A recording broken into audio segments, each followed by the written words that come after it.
So we've created a series of webinars this spring, tapping our favorite experts who will offer real-time advice about solving some of the dilemmas that you may be experiencing at home.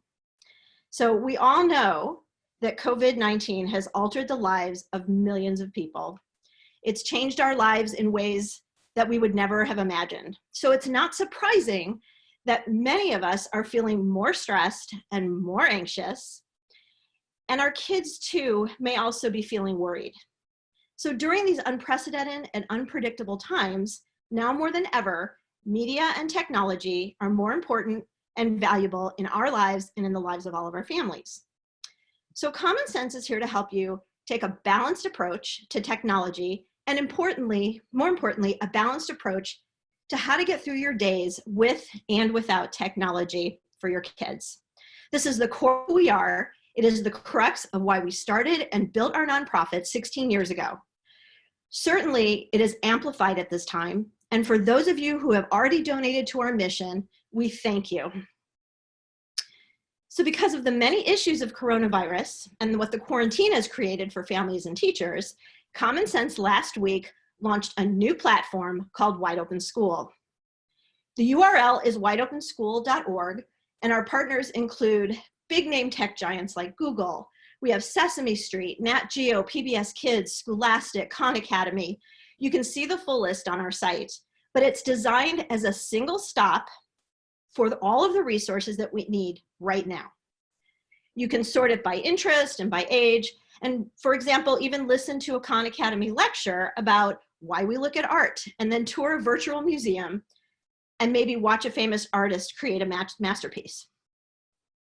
So when the webinar is over, and we promise you it'll be less than an hour, probably about 45 minutes, please spend some time looking at all of the resources that we've gathered for families and educators.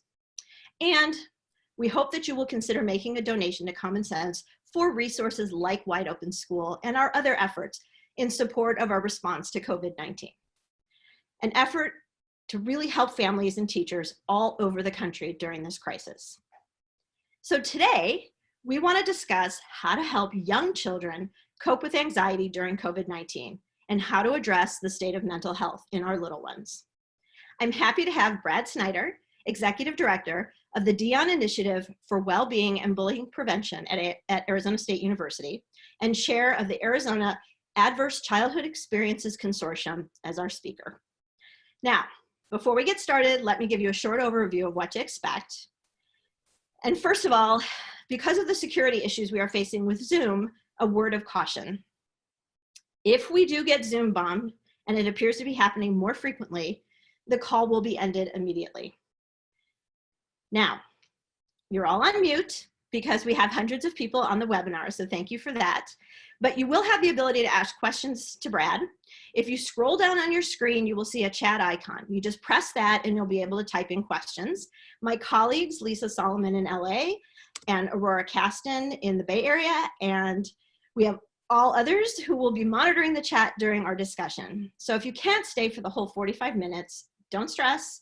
We will be posting the video online so you can see it in the future.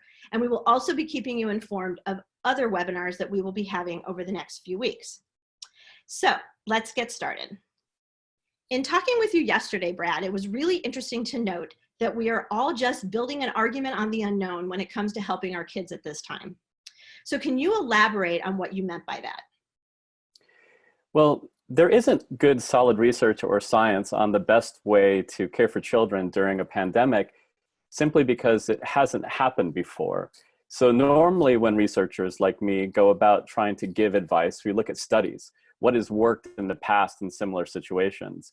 In this case, we really have to kind of extrapolate on different bodies of research. So all of us are looking at what works to create a positive school climate, what works when children experience other sorts of adversity, what works when coping with bereavement. And we are trying to use all of that, all that information, all those different bodies of research to inform the recommendations we make during the COVID-19 pandemic. So then looking from a 30,000-foot view, how are our circumstances with COVID-19 affecting children's mental health and their well-being? Well, Adversity, really any kind of adversity, has the potential to kind of create trauma or lasting toxic stress in individuals. What's interesting about COVID-19 is not only is the disease itself adversity, but our coverage of it and our recommendations for how we address it have the potential to kind of, I think, create trauma in individuals who are trauma sensitive or prone to anxiety, because the recommendations undermine resilience. In other words, we're asking people to stay away from others. So other people is the core of resilience. We're also telling people that there's not a whole lot that they can do to prevent it. And so that sense of helplessness is also, has the potential to be triggering for people who are prone to anxiety or who are trauma sensitive. So then reactions to the pandemic, including the school closures, and now, we have home offices, the closing of non-essential shops, and we're all seeing it all around us. And it has essentially put life as we know it on hold. So which kinds of these changes have a particular effect on kids, and how much of an effect? The closing of preschools and daycare centers and schools, I think, does have the potential to have a big impact on our kids. For most of our children, the first time that they encounter other people and have to accommodate the needs or wants of other children is when they go to school. School is this really, really important place for our kids, especially in those first few years from preschool through kindergarten, because they have to learn to cooperate. They have to learn to take somebody else's perspective. They have to learn to get along. Prior to going to school, they really were very egocentric as children. It's not because they're evil or that they have some sort of moral deficit. It's just where they are developmentally. They are the centers of their universe. It's not until they go to school that they really have to work on accommodating the other. So this is a particular struggle then for parents who are having their children at home, because the children aren't having that opportunity to work with other kids, to solve problems with other kids, and to develop relationship skills with peers. So I am concerned about it. So we talked very briefly yesterday about this need for parents and adults to keep their own anxiety levels in check while all this is going on around us. Right. So can you talk a little bit about the importance of that and maybe some tips or some ideas that you might have? Absolutely. So in Arizona, we have a statewide organization called the Arizona Adverse Childhood Experience Consortium. And it is kind of the leading organization in the state in working with trauma across the life cycle. And we were getting together as a board to make recommendations about how to work with different populations when it comes to the trauma that's potentially caused by either the disease of COVID-19 or the coverage of it or the recommendations. And after we started to talk about individual populations being impacted, we realized very quickly that we needed to take a step back and look at self-care, because we know that you can't care for others effectively if you can't care for yourself. And this is particularly salient when we think about very young children, because they're modeling machines, right? They pay more attention to what we do than what we say. Moreover, they're very, very prone to signaling. That is, to being able to feel the emotion that somebody else has. So when we think about creating a positive experience for our children, we have to make sure that we ourselves are regulated first. We can't help them regulate in the face of this potentially anxiety-causing time unless we ourselves are regulated in that. And that extends to how we talk to them about the disease. This extends to how do we talk to them and create that positive school environment. Well, let's talk a little bit more about the positive environment, because we know a lot about humans and we know a lot about creating a positive environment. And so one of the questions was basically connecting our little kids with things like online play dates and chats with their teachers and things like that. Is that something that those kinds of experiences will be helpful to them? If you're deliberate with it, I think they can be. I have been looking at the data on what is a positive school climate and adopting it to parents for recommendations about creating a positive home environment for learning. And there really are kind of four basic pillars of creating a positive school environment that I think adapt very well to creating a positive home learning environment. The first is establish safety. Just as our students can't learn at school if they feel that they're being threatened by other students, if they're not safe from outside intruders, if they're not safe from the faculty, our children are going to have a hard time learning at home if they don't feel safe in the home environment. Have we reassured them that we've taken all the precautions to protect them from the disease? Do they know that we have enough food, that we're going to get through this, that we have the support and the family structure that will allow us to persevere? So establishing that safety is number one. The second pillar of a positive school environment is positive relationships. And those relationship skills have to be taught and modeled. So it's not enough just to set up a play date with a friend, but it's more, you also have to create and give your child instructions, tasks for developing the relationship skills. Happily, there's a lot of role-playing exercises that are available online from the National Center for Social Emotional Learning, or many other websites provide tips for teaching the kind of relationship skills that you can foster online as well as you can foster in person. Be aware of what I mentioned before about signaling. Typically, humans use all of their senses in communicating, and we really are handcuffed by not being able to sense more about how somebody else is feeling or reacting to what we're saying. You know, I know that right now I'm talking to a lot of people and I can't see their faces. So I don't know exactly how much I'm boring them with all of this data. But I can tell you that our children will feel that too. If they can't respond the way that they could in person, it is going to, in some sense, arrest the development of the relationship skills. The third pillar of a good school climate is what you set up in the environment to promote learning.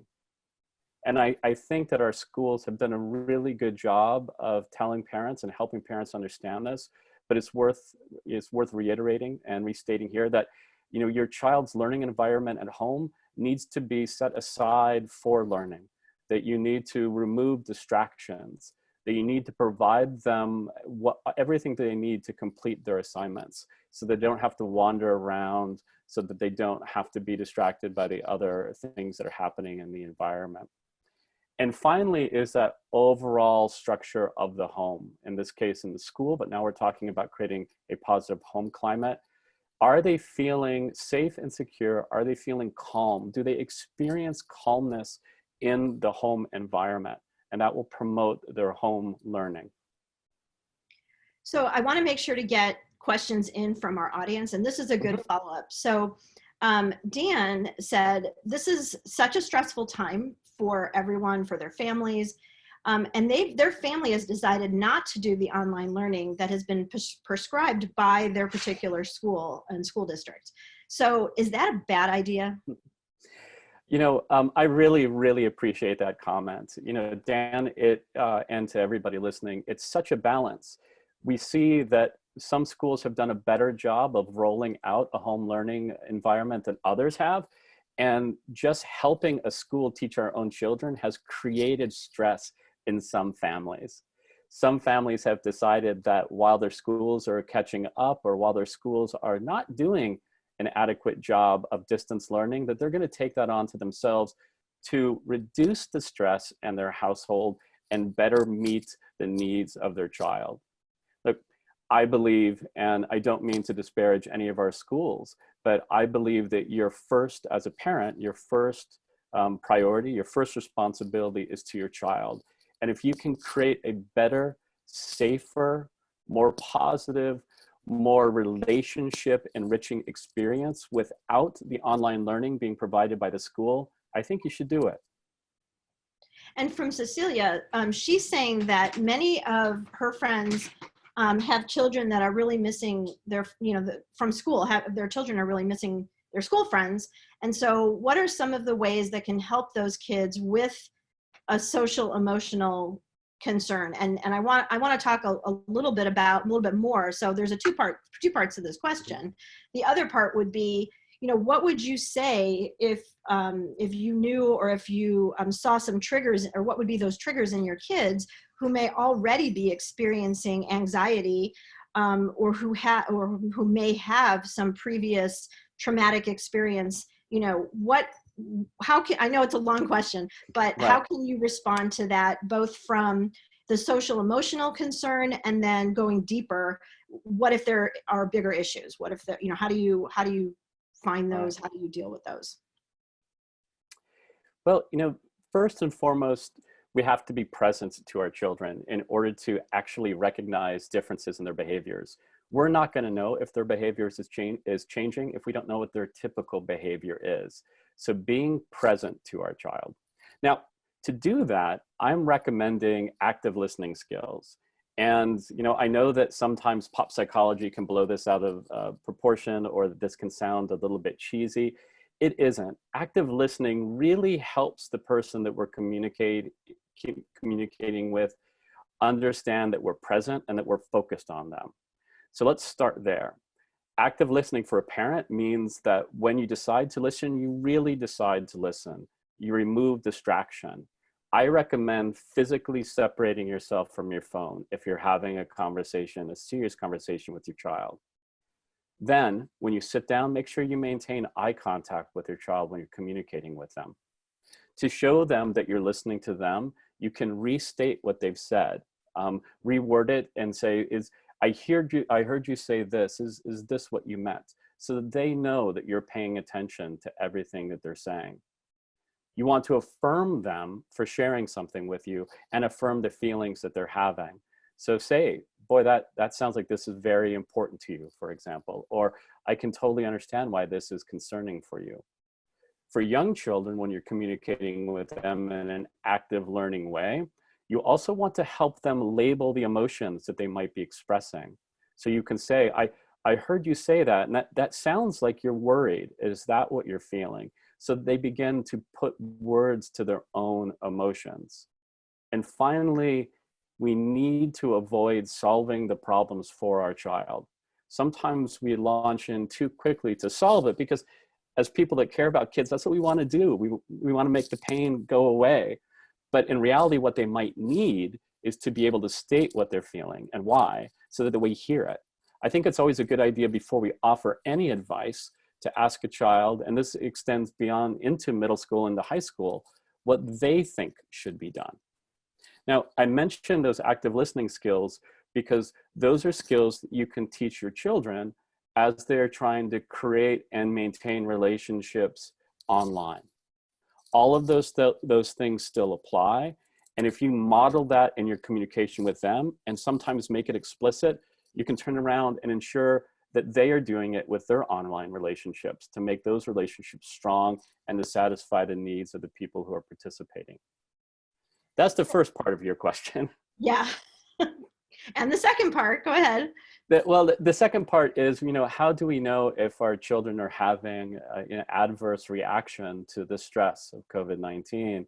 Well, again, different people react differently. And so there's a range of different behaviors that you will see. And again, that word different is important. So you have to know what your child's baseline is. What is their typical behavior? Some children respond to the chaos of adversity by being chaotic themselves.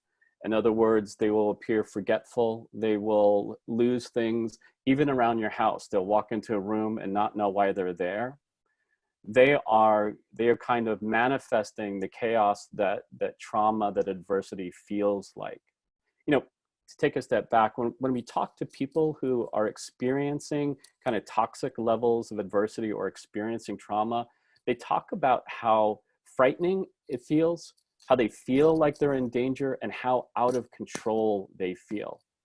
Which is why so many of our recommendations are about reestablishing that control and making the children feel safe. So some children will act like they feel inside. They'll appear chaotic, forgetful. Others will react the other way by attempting to over control. and they will micromanage what might look like obsessive compulsive behaviors, where they have to organize things, where everything has to be done a certain way at a certain time, where everything has to be in place. And if it's not in place, then they have a very strong reaction to it. So those are two things to look at. If you're looking at extreme disorganization or extreme organization, your child might be having an adverse reaction to this adversity. So actually, along those lines, pardon me, we did have another question that asked, what are your thoughts on teletherapy for children at this time? This is brand new. Teletherapy is relatively brand new. I have been tracking the evolution of teletherapy for the last several years now, and believe that it can be a solution when in-person therapy isn't possible. What's difficult is some of the ways that a therapeutic relationship is typically formed with a child are undermined by the distance. So oftentimes when a child and a therapist are beginning a relationship, the relationship is really about getting comfortable with each other. And they'll do this by sharing play, by playing a game together, sharing an activity. That becomes more difficult. And some of the therapeutic, or actually very few of the therapeutic platforms that I'm aware of, allow for just that play. As a result, sometimes therapists and sometimes parents feel like we want to push the both sides into this more meaningful conversation. Well, we have to allow time for online therapies to that relationship develop in that mode, just as we would if they were in person. So, and we're getting lots of questions, and I had a list of them as well, but there was something that I did want you to talk about, because I don't know that parents realize that there's something referred to as magical thinking. Mm. We talked about this briefly yesterday, and I would love for you to be able to talk about that. So this magical thinking in kids, tell us about that, and tell us why it's important to explain to them when you're having these conversations, why this is not their fault. As children develop from 0 to really 5 or 6, they're in this process of moving away from what I described earlier as this very egocentric perspective on the world. The world revolves around them. And again, it's not because there's a moral problem with them, it's just because of where they are developmentally. An extension of this is that children in those younger ages have the tendency to believe that they cause things. If the world revolves around them, then things that happen because of them.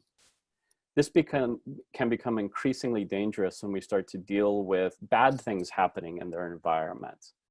So there are, well documented and talked about cases where children believe that because they did not call grandpa or grandma is why they got sick.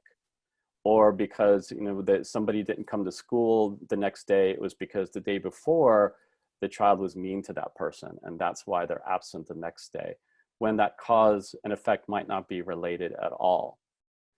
This is why when we communicate with children about tragedies like COVID-19, we have to be very explicit, and we have to stick with facts, what we know, and we shouldn't speculate, so that they can really understand the difference between the science and the vagaries that allow for space for anxiety. One of the questions that we had, and I do want to get to this as well, and we have about 10 minutes or so left. Are there specific ways that parents or caretakers, is there a specific way that they should talk to their kids during a crisis like this? Are there phrases, or are there some ways to say things that are more difficult? And the reason I bring this up is because the question that we received is, what if somebody in your family has contracted the virus, and you now have this whole different conversation that you need to have with your kids? I think, again, it starts with you, and it starts with your own self-care.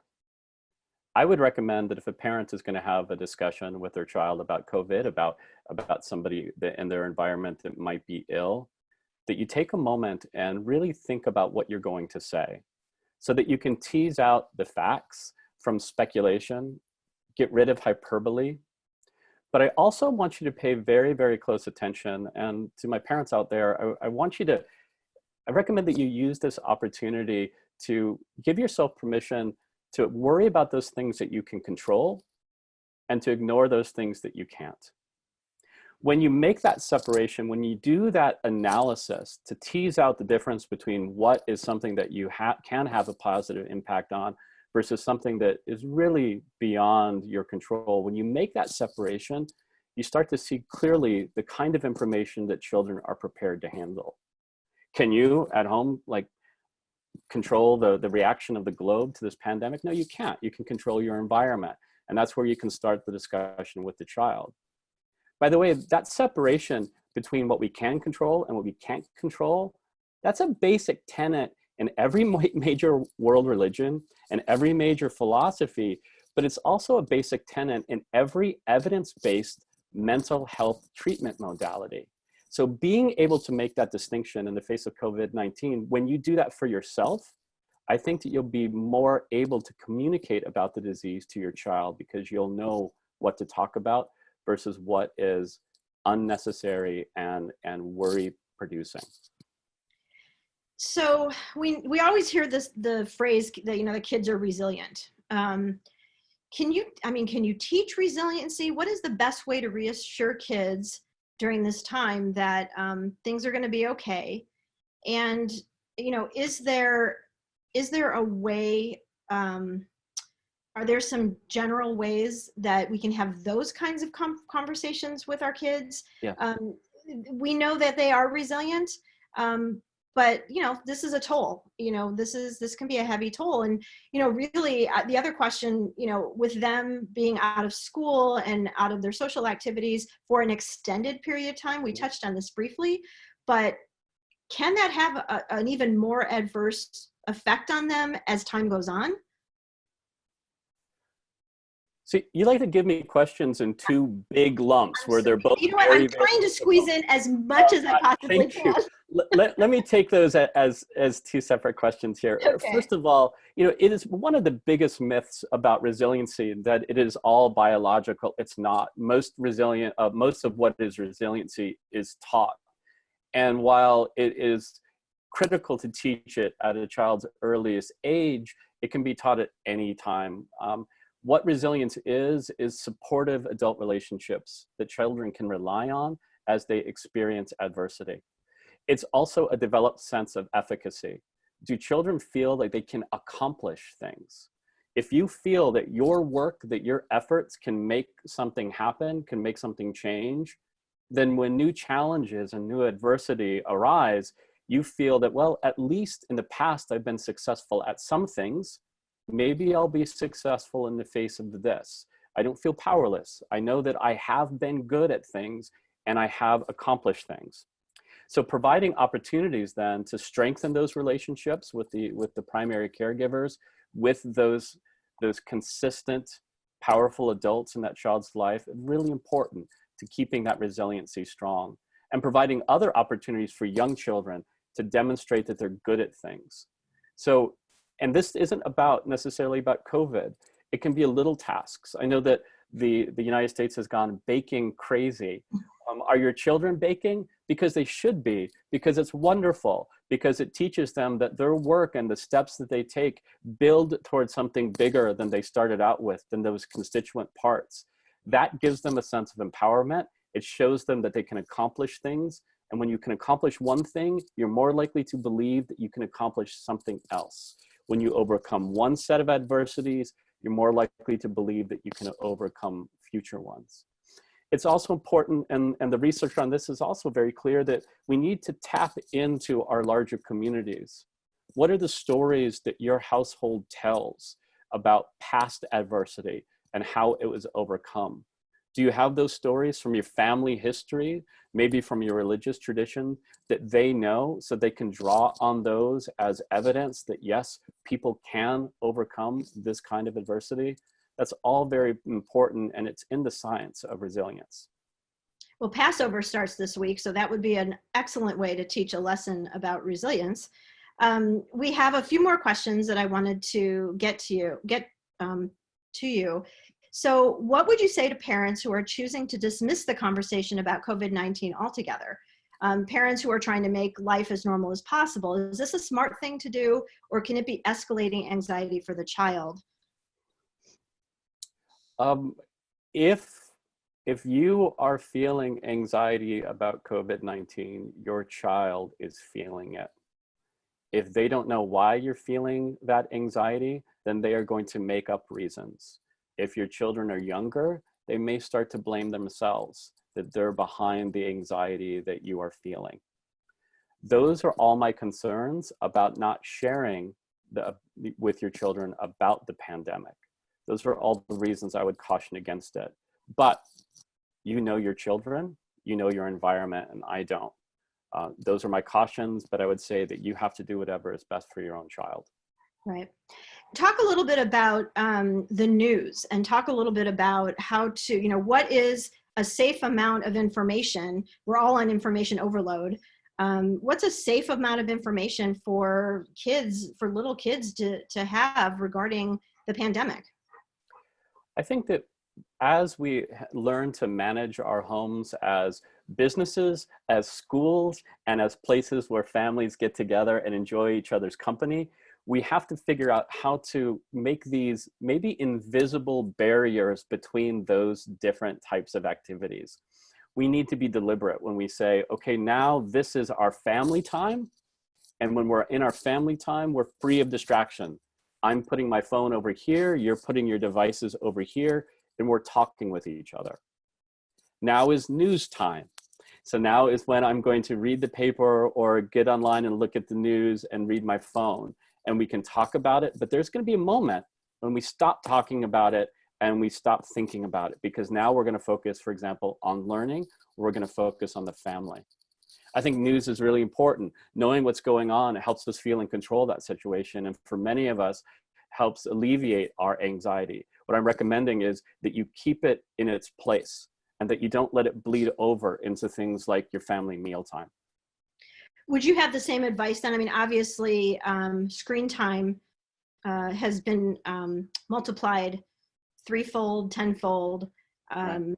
And of course, at Common Sense, we talk about balancing that screen time with your other Yeah. activities. So this is a very different situation.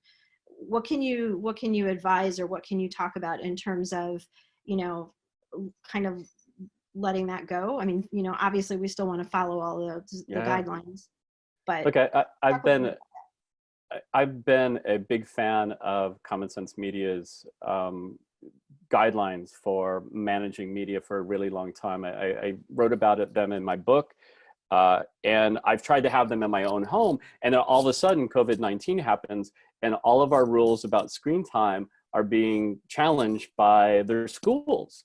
So, we've had to adapt at my household, and this is something that I spend a lot of time thinking about, and I'm not always sure that I have the right answer for this. What I can tell you is that even though, my own child has to spend a lot more time on her screen than we had previously allowed, we still turn off the screen when we eat our meals together. We turn off our screen for some evening activities. Sometimes we're watching movies, but sometimes we're playing a board game. And when the screens are off, it's not just for her. It's not just my daughter that has to turn off her screen. Her mother and her father both have to as well. We make that very, very deliberate. The other thing that we can't, we have to be vigilant about ensuring that what our children are doing online is what they're supposed to be doing.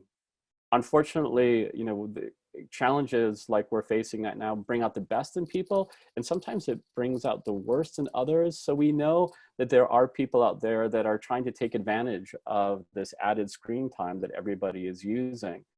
So now more than ever, when your child is online, know what they are doing, monitor what they are doing, and make sure that you have the safeguards in place with the devices that are built into them to ensure that you can do that. Which is actually a wonderful segue into the fact that if you're looking for good media, if you're looking for those good movies and books and all of that, you can go to the Common Sense website, and we do all that for you. We pick out the good stuff for you. So, remember that. And then also I want to remind people that tomorrow we're doing another webinar that will focus on tweens and teens. So you'll want to tune in tomorrow as well for if you have older kids. But you know, I'll tell you, Brad, there was so much information here. I want to thank you, and I do want to ask you if you can provide 2 or 3 tangible takeaways that families can do right now when the webinar ends and Zoom gets turned off. Can you share something with us on that? You know, I'll give you one, because it's one that I think is going to pay dividends over the life of your child. And that is, you know, find a vase, find a bowl, find a basket at your home and make that the device basket. And then when it's time for the family meal, when it's time to talk about COVID-19, when it's time to address relationship skills, when it's time to talk about something else, all of you put your devices in that basket. If you start your family with that habit very early, then it's more likely that it'll continue clear through their tween and teen years, where they get increasingly attached to that device. But it creates a signal. It's more than just that physical separation. It creates a mental separation. People know that when the device is there, you're focused on that other person. Which is great. It's as if you're plugging our device-free dinner initiative that we also have information for on our website. But we're just about out of time, so I do want to offer a big virtual round of applause for Brad Snyder for spending his time with us this morning. We would love for you to check out our wideopenschool.org site and to share it with your communities, with schools, with neighbors. They'll all find it very helpful you know, during these trying times. And we would love for you to consider supporting Common Sense as we consider to build out this new platform. So again, we will record. This has been recorded, so we will have this up on the site. It'll be a YouTube recording. And we have another webinar tomorrow. We have others coming up. And so we would love for you to tune into those as well. And if you have any additional questions, feel free to let us know at Common Sense, and we'll try to get some answers for you. So Brad, again, thank you so much. We really appreciate your time this morning. And to everybody that was on the call, thank you. We hope this was helpful, and have a great day.